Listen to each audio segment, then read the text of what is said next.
The sun climbed high, its golden rays stretching across the rugged mountain roads. By the riverbank, Tu Diep crouched down, carefully picking fresh wild greens. The cool water flowed gently beside her and the crisp morning air filled her lungs. Suddenly, a familiar voice called out from behind. Tu Diep, is that you? She looked up, startled. A young woman in a vibrant ethnic dress was approaching, carrying a small child strapped to her back. Her face lit up with joy. Tu Diep gasped, a mixture of surprise and happiness filling her voice. Lythieuca had once been her closest childhood friend. They had shared countless stories and dreams, but after getting married, life had taken them on separate paths. They sat down together on a large rock by the river, talking excitedly, catching up on the years they had lost. Lythieuca spoke of the struggles of raising a child alone, while Tu Diep hesitantly shared the hardships she had been through, the accusations, the betrayal, the uncertainty of her future. I didn't do anything wrong, but no one believes me. They threw me out, accused me of something I never did. Even now, I have no idea what to do. Tu Diep sighed, her eyes stinging with unshed tears. Lythieuca gently took her hand, her voice soft but firm. I know you. You're not someone who would ever do such a thing. You've always been strong, always endured everything alone. But don't give up. Life doesn't abandon good people. Those words warmed Tu Diep's heart. Even after everything, there was still someone who believed in her. Someone who saw her for who she truly was. They talked for a long time before finally parting ways. As Lythieuca waved goodbye, the little child on her back mimicked her, waving with tiny hands, unaware of the weight of the moment. Meanwhile, elsewhere on the winding mountain roads, James was driving back from a business trip. The road was empty, the silence only broken by the soft hum of his car's engine. But as he reached a sharp curve, something caught his attention. A figure lay sprawled across the dusty path. James slammed on the brakes and quickly stepped out. As he approached, the strong stench of alcohol filled the air. Hey, are you all right? James crouched down, gently shaking the man. Slowly the man's eyes fluttered open, dazed, bloodshot, unfocused. Then, as recognition dawned, his face twisted in anger. Who the hell are you? Get lost. I don't need anyone's help. James frowned. This was Ly Tu Diep's ex-husband. The sight of him, disheveled and reeking of liquor, evoked no sympathy in James. Still, he reached out to help him up. But Ly shoved his hand away violently, shouting, I don't need your pity, I just want Tu Diep to come back. James froze for a moment. He had let her go, thrown her away without hesitation. And now he wanted her back. James said nothing. He simply stood there, staring down at the drunken man, letting the silence speak for itself.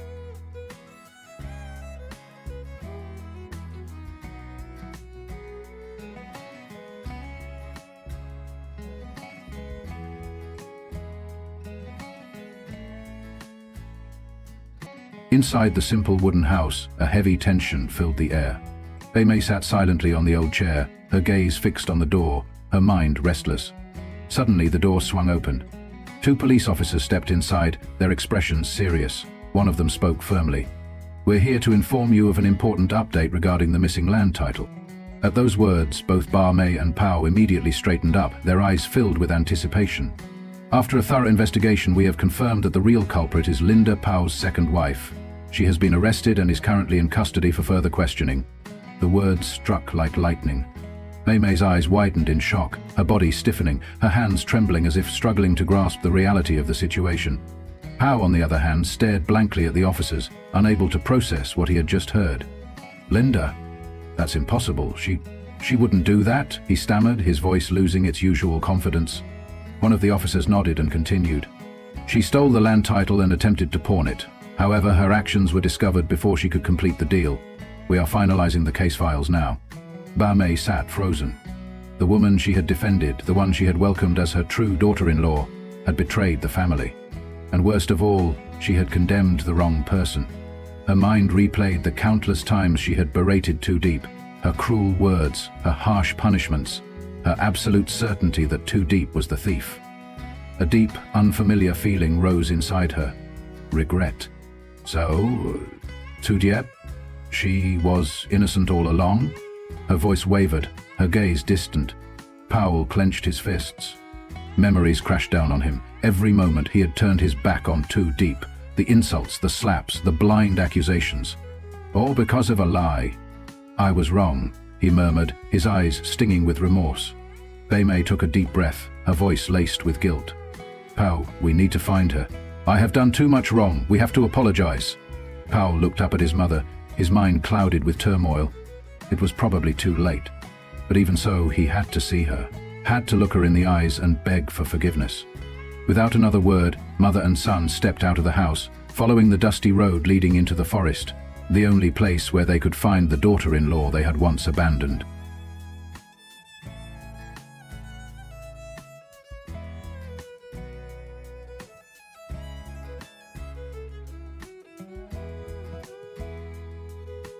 Since early morning, Pao had wandered through countless roads, crossed rugged hills, and searched every corner of the market in pursuit of Tu Diep.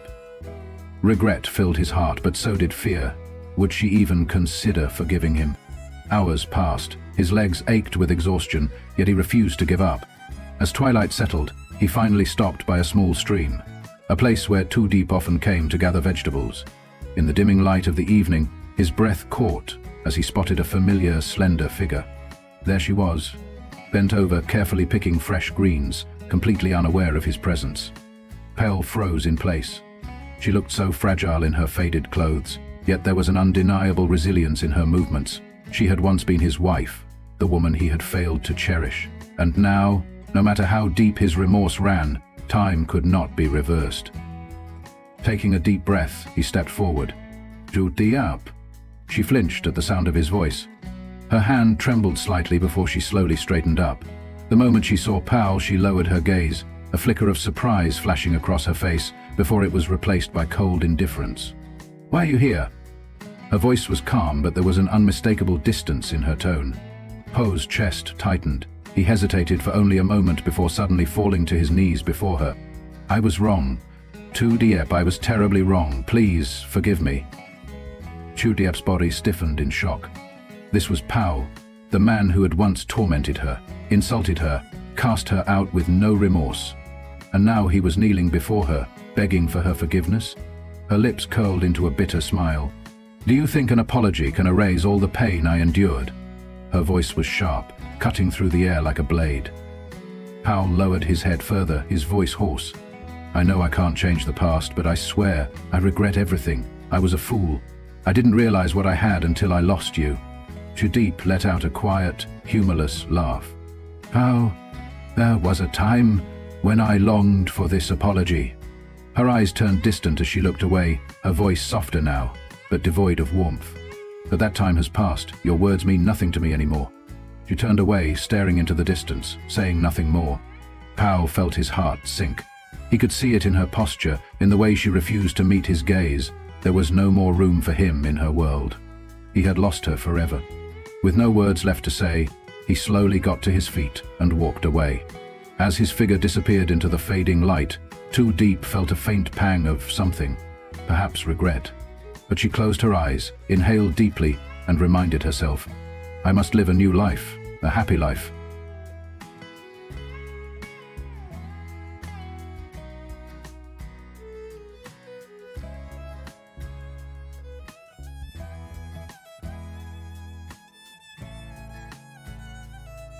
The sun rose gently, casting golden light over the lush green canopy, painting a serene picture of the tranquil mountain forest.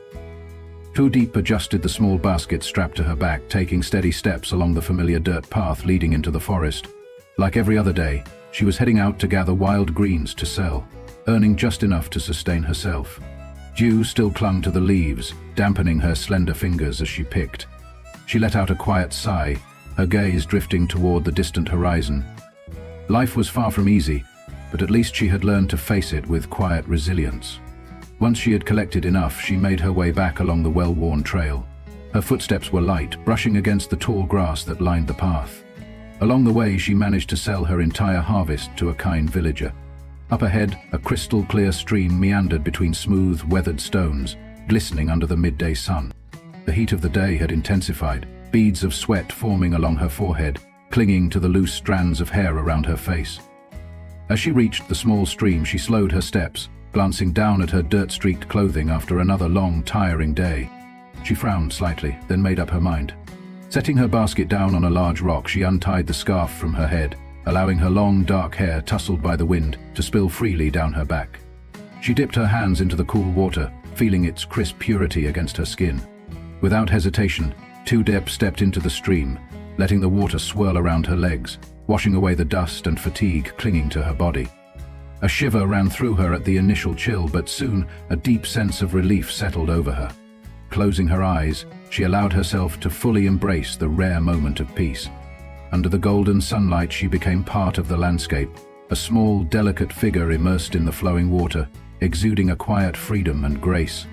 After washing, she waded back to shore, wringing out her damp hair before perching herself on a sun-warmed rock. Taking out a worn piece of cloth from her basket, she carefully scrubbed away the dirt, treating the fabric with quiet reverence, as if it were one of the few precious things she owned. She watched as her freshly cleaned clothes swayed gently on the tree branches, drying in the warm breeze. A soft smile graced her lips. No matter how cruel life had been, she would continue forward. She inhaled deeply, filling her lungs with the fresh, earthy scent of nature. Then, gathering her belongings, she rose to her feet. A new day awaited her, and she would not stop walking.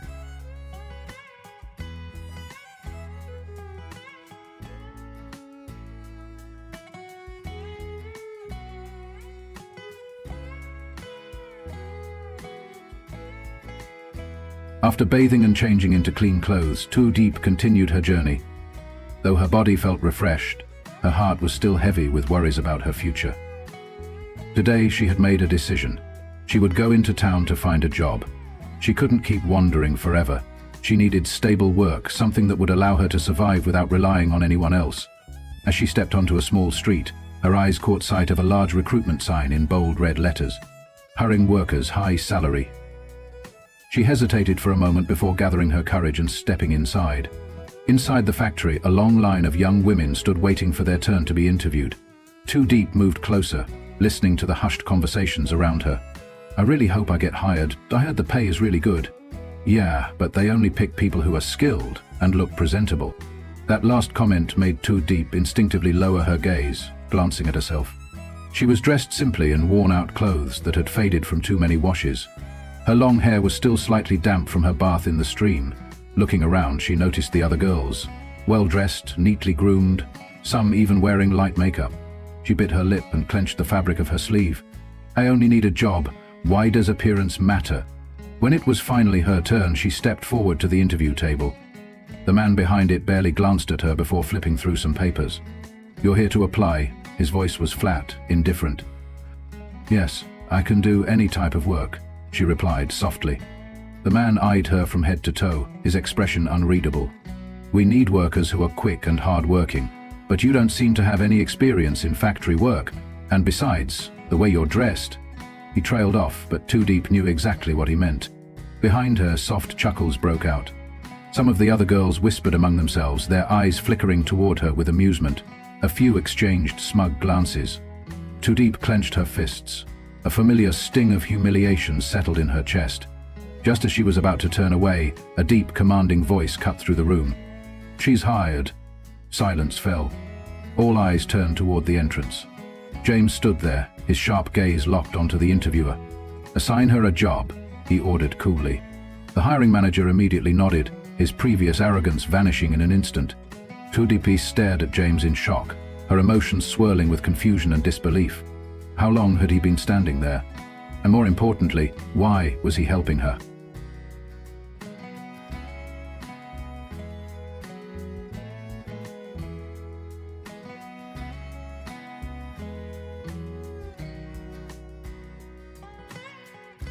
Đến câu trả lời đầy bất ngờ và dây dứt.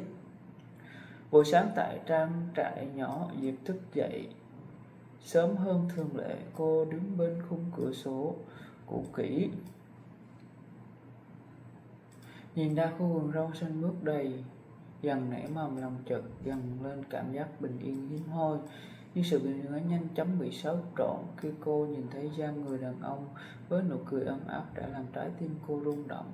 Cô nhận ra mình yêu anh, không phải từ hôm qua mà từ rất lâu, có lẽ từ khoảnh khắc đứng trước cô, bảo vệ cô khỏi sự tàn nhẫn của bao những ngày khi cảm giác ngọt ngào ấy len lỏi vào lòng.